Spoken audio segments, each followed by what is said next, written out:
Assalamualaikum warahmatullahi wabarakatuh. Kami dari kelompok pertama media pembelajaran akan mempresentasikan mengenai penggunaan media pembelajaran berbasis manusia, media cetak, visual, audiovisual, komputer, dan pemanfaatan perpustakaan sebagai sumber belajar. Kelompok pertama beranggotakan yang pertama ada Teh Ismi Husniatul Maksuna, lalu saya Muhammad Abdus Sidik, lalu Kang Muhammad Putra Rahman Dani, lalu Kang Muhammad Ridwan Hafizi. Pada pada presentasi kali ini kami akan membahas 6 sub dari bab yang akan kami bahas. Langsung saja untuk pemateri pertama yaitu kepada rekan saya persilahkan.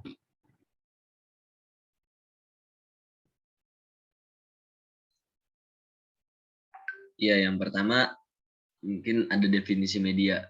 Dalam bahasa Latin, media berasal dari kata medius yang berarti tengah, perantara, atau pengantar. Sedangkan dalam bahasa Arab, media berarti perantara atau pengantar pesan dari pengirim kepada penerima pesan.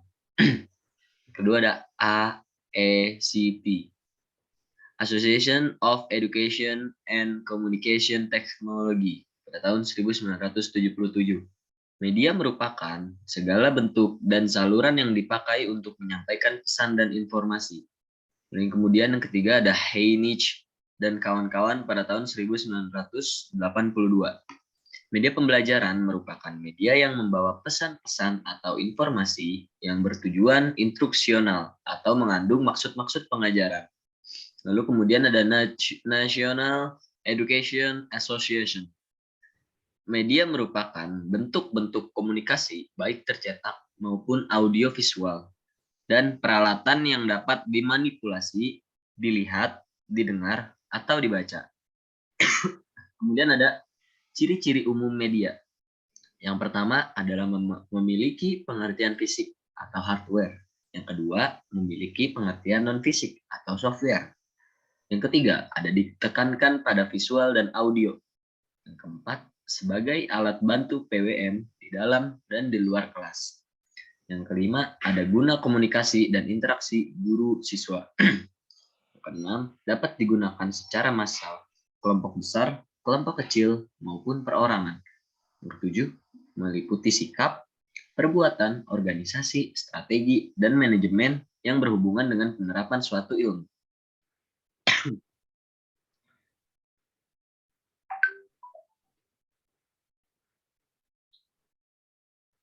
Lalu kemudian ada media pembelajaran berbasis manusia yang pertama. Media tertua yang digunakan untuk mengirimkan dan mengkomunikasikan pesan atau informasi. Instruktur manusia sebagai media secara intuitif dapat merasakan kebutuhan siswanya dan memberikan pengalaman belajar.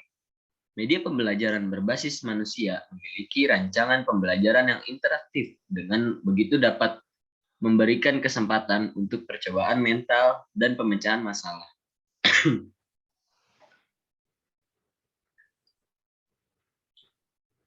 Ada dua teknik yang efektif.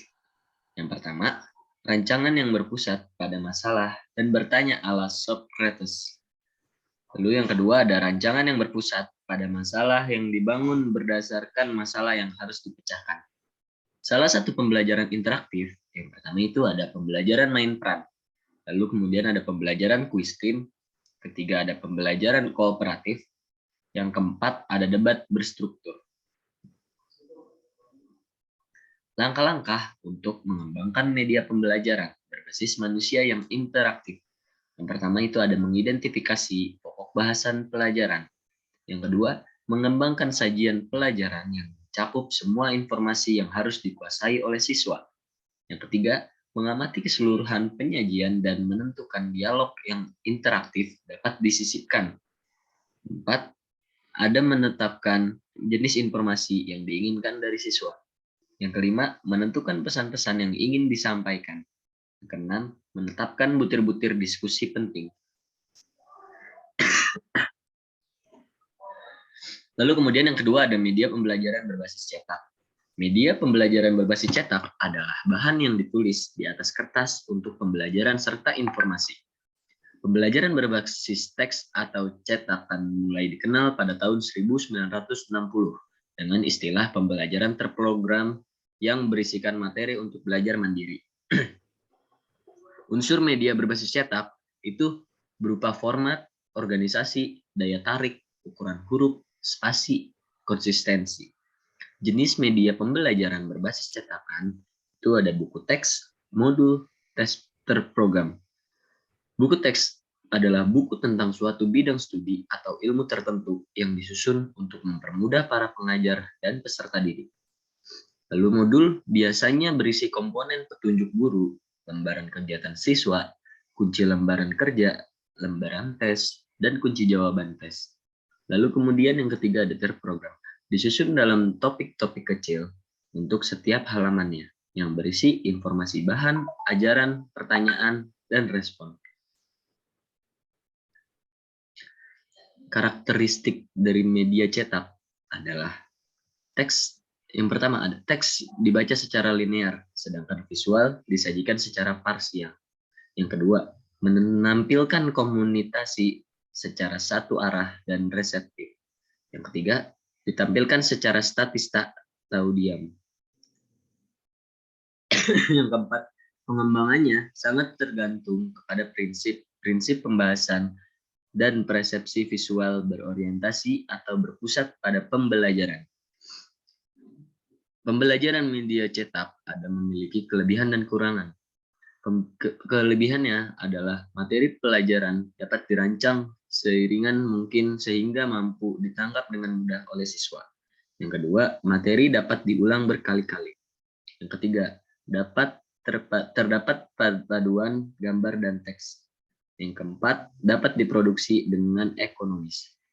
Adapun kekurangannya adalah yang pertama, sulit menampilkan gerak dalam halaman media cetak. Yang kedua, biaya pencetakan mahal. Yang ketiga, proses pencetakan memakan waktu lama. Yang keempat, jika tidak dirawat dengan baik akan mudah rusak.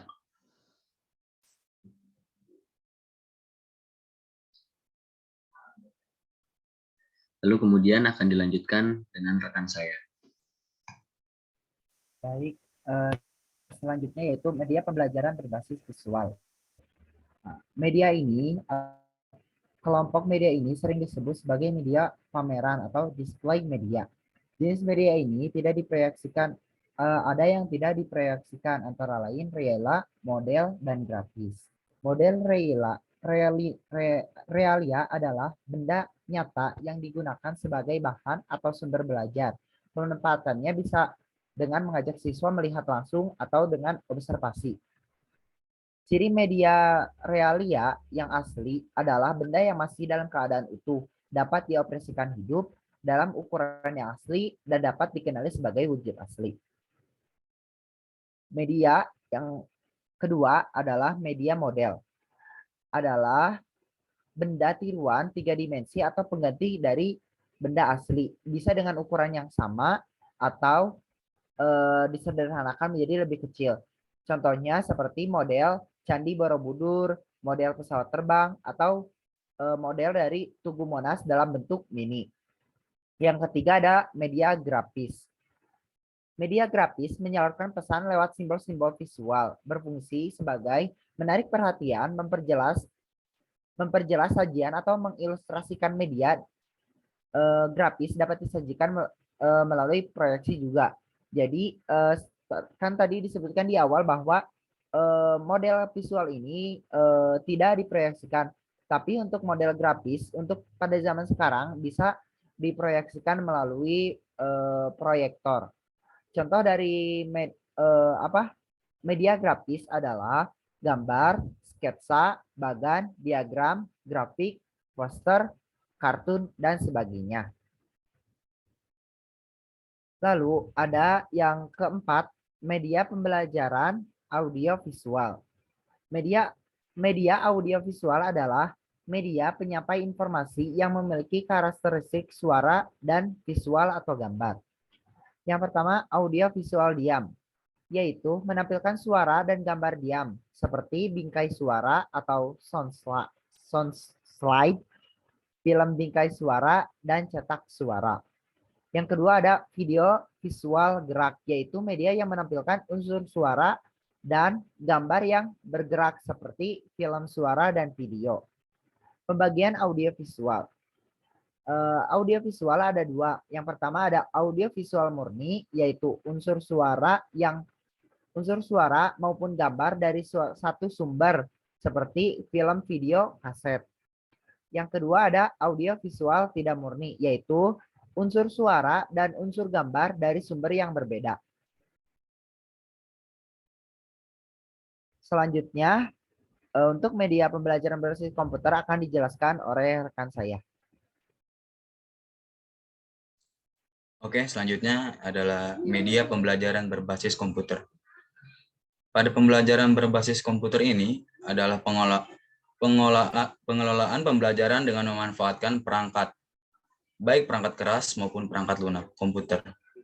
Pemanfaatan perangkat komputer juga sering diidentikan dengan penggunaan jaringan situs internet. Namun, sebetulnya komputer tidak terbatas pada perangkat komputer dan internet, melainkan juga meliputi media informasi seperti televisi, radio, multimedia, player, handphone, dan beragam komputer lainnya.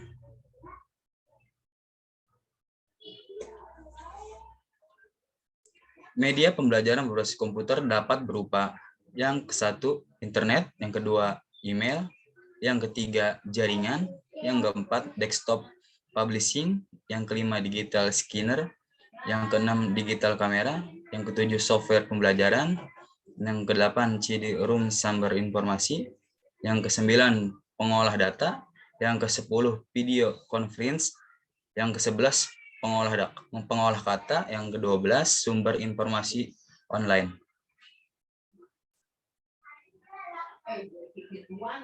Manfaat pengembangan media pembelajaran berbasis komputer. Yang pertama, meningkatkan efektivitas dan efisiensi dalam pembelajaran. Yang kedua, anak didik mampu menciptakan sesuatu yang baru dan mampu memanfaatkan sesuatu yang telah ada untuk dipergunakan dengan bentuk dan variasi lain yang berguna dalam kehidupannya. Yang ketiga, mendorong anak didik dalam mengekspresikan gagasan sebagai wujud kreativitas dengan menggunakan media pembelajaran berbasis TIK. Yang keempat, mendorong guru untuk lebih kreatif dalam merancang media pembelajaran melalui komputer. Yang kelima, memperluas kesempatan belajar, meningkatkan efisiensi, meningkatkan kualitas belajar, meningkatkan kualitas mengajar, memfasilitasi pembentukan keterampilan, mendorong belajar sepanjang hayat berkelanjutan, meningkatkan perencanaan, kebijakan, dan manajemen, serta mengurangi kesenjangan digital. Pemanfaatan perpustakaan sebagai sumber belajar.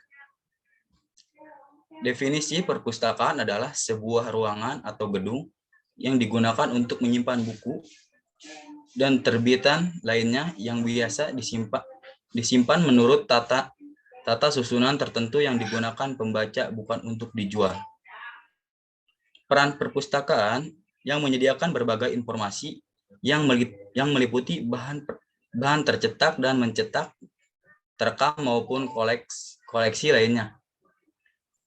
Perpustakaan berfungsi sebagai pusat edukasi, berarti perpustakaan harus berfungsi sebagai guru atau sebagai pusat sumber belajar yang menyajikan berbagai kebutuhan para siswa. Salah satu tujuan perpustakaan sekolah adalah mengembangkan dan meningkatkan minat baca.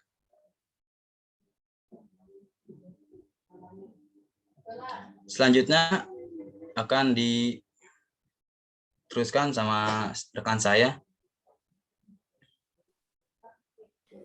Baik, selanjutnya, perpustakaan di sekolah harus mampu merealisasikan misi dan kebijakannya dalam memajukan masyarakat sekolah dengan penyelenggaraan perpustakaan dengan baik dan benar, meliputi yang pertama, koleksi perpustakaan, kemudian pengolahan koleksi dan pustaka, pelayanan perpustakaan, dan sarana dan prasarana perpustakaan. Kemudian manfaat dari perpustakaan yang pertama, mengurangi beban guru dalam menyajikan informasi, memberikan kemungkinan pembelajaran yang bersifat lebih individual, sehingga memberikan kesempatan bagi siswa untuk berkembang sesuai dengan kemampuannya. Lalu yang ketiga, memberikan dasar yang lebih ilmiah terhadap pembelajaran. Kemudian lebih memantapkan pembelajaran dengan meningkatkan kemampuan sumber belajar dan penyajian informasi dan bahan lebih konkret. Kemudian yang terakhir, kemungkinan penyajian pembelajaran yang lebih luas.